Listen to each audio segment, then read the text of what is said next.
Hi friends, ನಮ್ಮೂರು ತುಮ್ಮಿನಕಟ್ಟೆ ಉಕ್ಕುಡುಗತ್ರಿ ಅಜ್ಜಯ್ಯನ ದರ್ಶನ ಪಡೆಯೋಕ್ ಬಂದವ್ರಿಗೋಷ್ಟ್ರಿಗೂ ತುಮ್ಮಿನಕಟ್ಟೆ ಗೊತ್ತೇ ಇರುತ್ತೆ. ಬನ್ನಿ ನಮ್ಮೂರ್ನ ಒಂದ್ ರೌಂಡ್ ಹಾಕೊಂಡ್ ಬರೋಣ. ನಮ್ಮೂರಲ್ಲಿ ಹಲವಾರು ವರ್ಷಗಳಿಂದ ಫೇಮಸ್ ಆಗಿರೋ ತಿಂಡಿ ಅಂದ್ರೆ ನರ್ಗಿಸ್ ಮಂಡಕ್ಕಿ, ಮಸಾಲೆ ಅವಲಕ್ಕಿ. ಅದಕ್ಕಿಂತ ತುಂಬಾ ರುಚಿಯಾದ ಮತ್ತೆ ಇನ್ನೊಂದಿದೆ ರೀ, ಅದು ಬೇರೆ ಯಾವುದೂ ಅಲ್ಲ, ಇಲ್ಲಿ ಫೇಮಸ್ ಆಗಿರೋ ವಡೆ ಅಂದ್ರೆ ಎಲ್ರಿಗೂ ಇಷ್ಟ. ಹೆಸರುವಡೆ ಮಾಡ್ತಾ ಇದ್ರೆ ಅಲ್ಲಿ ಫ್ಲೇವರ್ ಇಂದಾನೆ ಬಸ್ಸಿಂದ ಇಳಿದ್ಬಿಟ್ಟು ಬಂದು ಜನ ವಡೆ ಕಟ್ಸ್ಕೊಂಡು ಹೋಗ್ತಾರೆ. ಅದನ್ನ ತಿಂತಾ ಇದ್ರೆ ಒನ್ ಮೋರ್ ಅನ್ಬೇಕು. ತುಂಬಾ ಚೆನ್ನಾಗಿರುತ್ತೆ. ಹೆಸರು ವಡೆನ ನೋಡಿದ ತಕ್ಷಣ ತಿನ್ಬೇಕು ಅನ್ಸಿದೆನಾ? ಹಾಗಿದ್ರೆ ಅದನ್ನ ಮಾಡೋದ್ನು ಒಂದ್ಸತಿ ನೋಡ್ಕೊ ಬರ್ಬೇಕಲ್ವಾ? ಬನ್ನಿ ಹೆಸರು ವಡೆ.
ನೋಡಿದ್ವಲ್ಲ ಅವ್ರು ಹೇಗ್ ಮಾಡ್ತಾರೆ ಅಂತ, ನೋಡಿದ್ರು ತಿನ್ಲಿಕ್ಕೆ ಇರೋದಿಕ್ಕಾಗುತ್ತಾ?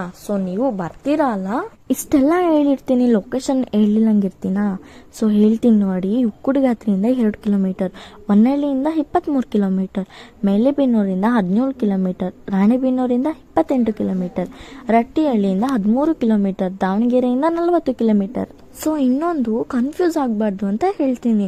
ನಾವು ಉಕ್ಕುಡುಗತ್ರಿ ಅಜ್ಜಯ್ಯನ ದರ್ಶನ ಪಡಿಬೇಕು ಅಂದ್ರೆ ತುಮ್ಮಿನಕಟ್ಟೆ ಮೇಲಾಸೆ ಹೋಗ್ಬೇಕು. ಮತ್ತೆ ವಿಷಯ ಇಷ್ಟೇ. ಇನ್ನ ಈ ವಿಡಿಯೋ ನೋಡಿದ್ರು ಲೈಕ್ ಮಾಡಿಲ್ಲ ಅಂದ್ರೆ ಲೈಕ್ ಮಾಡಿ, ಶೇರ್ ಮಾಡಿ. ಇನ್ನೂ ಈ ತರದ ವಿಡಿಯೋ ನೋಡ್ಬೇಕಂದ್ರೆ ಈ ಕೂಡಲೇ ಸಬ್ಸ್ಕ್ರೈಬ್ ಮಾಡಿ. Thank you for watching.